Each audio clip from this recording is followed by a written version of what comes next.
شہباز صاحب جی آج کا جو یہ بجٹ پاس ہوا اس میں میرے لیے بڑی جو پرابلمٹک بات ہے وہ یہ ہے کہ لگ رہا ہے کہ عوام سے ہی قربانی مانگی جا رہی ہے. آپ ہی اپنی جو بیلٹ ہے اسے کسیں, جس سیکٹر پہ ٹیکس پہلے بھی نہیں لگایا گیا, جس پہ ریٹیل کا ذکر کیا جا رہا ہے, جس کے اندر یہ ریئل اسٹیٹ کی بات کی جا رہی ہے, وہ آج بھی نہیں لگایا. تو مشکل فیصلے میرا خیال ہے وہ ہیں جہاں پہ اپنے ووٹ بینک کے اوپر ٹیکس لگا کے وہاں پہ اپنی مقبولیت کم کرنا ہے. جو آج فیصلے کیے یہ اس کے مقابلے میں آسان تھے نا, اسی لیے کر لیے آج.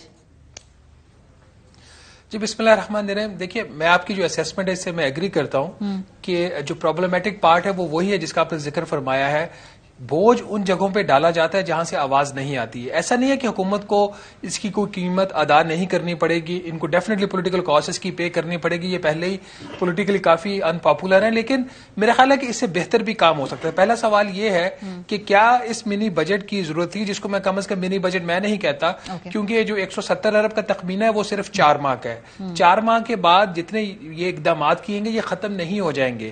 یہ اگر بجٹ میں رہتے ہیں تو اس کا جو سالانہ امپیکٹ آئے گا ان تمام اقدامات کا کوئی تقریباً 550 ارب روپے کا ہوگا. تو کوئی چھوٹا بجٹ نہیں ہے یہ, اس طریقے سے منی بجٹ نہیں ہے. ہاں جو آج finance bill supplementary finance bill پیش ہوا ہے, اگر اس کو یہ بالکل وڈرا کر لیتے ہیں 30 جون 2023 کو, تو اس کا امپیکٹ پھر اتنا ہی 170 سے 190 ارب روپے آئے گا. اب دوسری سوال یہ کہ کیوں لایا گیا ہے, جس کی خود جو وجہ آج وزیر خزانہ صاحب نے دی ہے وہ یہ ہے کہ یہ منی بجٹ ہم اس لیے نہیں لے کے آ رہے کہ ایف بی آر کے جو محصولات کا جو اینول ہدف ہے کوئی 7,470 ارب روپے کا, اس میں کوئی شارٹ فال ہے. انہوں نے کہا جی نہیں ایسا نہیں ہے, بلکہ ان کے تو ہدف میں اتنا ہی ہم انکریز کر رہے ہیں. انہوں نے فرمایا کہ منی بجٹ اس لیے آ رہا ہے کہ ہم نے جو پاور سیکٹر میں اضافی جو سرکولر ڈیٹ کا فلو آ گیا ہے اس کو ختم کرنے کے لیے 3 طریقے ہیں. کچھ پیسہ جو ہے بجٹ سے جائے گا, کچھ نئے ٹیکسز لگیں گے, اور کچھ جو سبسڈیز ہیں وہ وڈرا ہوں گی. تو یہ تو ہم نے اس لیے کیا کہ کچھ سیاسی فیصلے تھے حکومت کے, کچھ سیکٹرز کو سبسڈیز دینے کے, کچھ سیاسی فیصلے تھے حکومت کے, اور کچھ جو پاور سیکٹر کی ان ایفیشنسیز تھی اس کی وجہ سے ایک خلا پیدا ہوتا, اس خلا کو پر کرنے کے لیے منی بجٹ آ گیا. ایک چیز. دوسری, اگر آپ نے پھر بھی 170 ارب کے 4 ماہ کے لیے یہ ٹیکسز آپ نے لگانے ہی تھے, تو کیا جو آپ نے اقدامات کیے یہی اقدامات آپ کر سکتے تھے یا اسے بہتر کر سکتے تھے؟ اس میں ایک ایگزامپل آپ یہ لے لیجئے کہ کمرشل بینکوں کے اوپر اسحاق ڈار صاحب خود فرما چکے ہیں کہ انہوں نے ناجائز منافع کمایا کوئی تقریباً 50 ارب روپے کا, جب انہوں نے کرنسی مینیپولیشن کی, اور یہ بہت سیریس کرائم تھا. انہوں نے کہا یہ میں جو اضافی ان سے پیسہ میں ٹیکسز لگا کے واپس لوں گا, وہ ہمیں آج نظر ہی نہیں آیا. اسی طریقے سے تاجروں کے اوپر پچھلے جون میں انہوں نے ٹیکسز لگایا, جس کو انہوں نے سپٹمبر میں غالباً وڈرا کر لیا مریم نواز صاحبہ کی انٹرونشن کے اوپر, ایک ٹویٹ کی وجہ سے. جی ایک ٹویٹ کے اوپر, تو وہ بھی آج غائب ہے.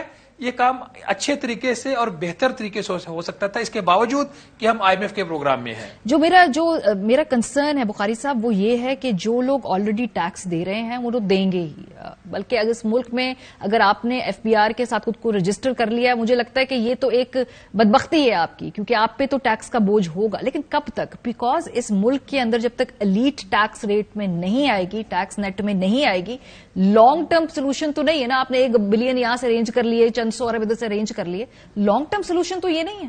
جی بالکل صحیح فرما رہی ہیں. اور اس کا دیکھیے سب سے بڑا نقصان یہ ہے کہ جب آپ انڈائریکٹ ٹیکسیشن میں ایک حد سے زیادہ جاتے ہیں, آج حکومت نے 17 سے 18% کر لیا, اب وہ جس شعبے پہ یا جس شے پہ وہ لاگو ہوگا وہ غریب آدمی بھی اس کی ہٹ میں آئے گا, وہ امیر آدمی بھی آئے گا. آپ کہہ سکتے ہیں کہ جی غریب آدمی شاید امپورٹڈ شیمپو نہ استعمال کر سکے یا نہ استعمال کرتا ہو, لیکن کئی اور اشیاء ہیں جو کہ وہ استعمال کرتا بھی ہے. تو سبھی استعمال جی ٹوتھ پیسٹ سب کو استعمال کرنا ہے. تو بات یہ ہے کہ یہ ابھی شروعات ہیں, اور مجھے تو لگتا ہے کہ یہ اتنی خوفناک ڈائریکشن میں ہم جا رہے ہیں کہ جس کے نتائج ہمارے لیے بہت برے ہو سکتے ہیں. اس میں جو خطرہ ایک اور بھی یہ ہے کہ ہمارا نظام ٹیکس کلیکشن کا ویسے ہی کمزور ہے, اور ہمیں یہ نہیں پتا کہ یہ جو آج کے میجرز ہیں 170 ارب روپیہ یہ کلیکٹ کرنے میں حکومت کس حد تک ناکام ہوتی ہے یا کامیاب ہوتی ہے یا نہیں, اور کل کو اگر ناکام ہو جاتی ہے تو پھر کیا آئی ایم ایف کے ساتھ تعلقات میں ایک نیا بحران بھی آئے گا کہ نہیں. پھر آگے چل کے اطلاعات یہ ہیں کہ غیر رسمی طور پہ اور پس پردہ پاکستان اور آئی ایم ایف کی ڈسکشنز شروع ہو گئی ہیں ایک اگلے پروگرام کے لیے. یعنی یہ تو گرمیوں میں ختم ہوگا, جون جولائی میں, اس کے بعد سنتے یہ ہیں کہ 3 سال کا IMF کا ایک $10 ارب کا ایک اور لون. اس کے علاوہ کوئی حل نہیں ہے سر. اس کے علاوہ کوئی حل نہیں ہے. پروگرام میں تو جانا ہے دوبارہ اس کے بعد. اسی لیے کیونکہ آپ کو کمرشل بینکس کوئی پیسے دینے کو تیار نہیں ہیں. آپ کی کریڈٹ ریٹنگ بین الاقوامی سطح پہ بہت بری حالت میں ہے. آپ کے پاس حل اور آپ کے پاس راستہ صرف اور صرف ایک ہے, اور وہ یہ ہے کہ آپ اندرونی اصلاحات وہ کریں جس کے نتیجے میں پاکستانی معیشت کی ساکھ بہتر ہو سکے. اب ڈار صاحب کا مسئلہ یہ ہے کہ وہ بظاہر اپنے آپ کو ایسا کوئی حرفن مولا سمجھتے ہیں کہ وہ ان کے سامنے کوئی اور بات نہیں کر سکتا. دیکھیے وہ انہیں معیشت کی کہاں تک سمجھ ہے, یہ بہت بڑا سوال ہے, اور اس سوال کا جواب نہیں مل رہا. اور IMF کے ساتھ جس طرح انہوں نے تعلقات خراب کیے ہیں وہ بھی ایک الگ ایک کہانی ہے.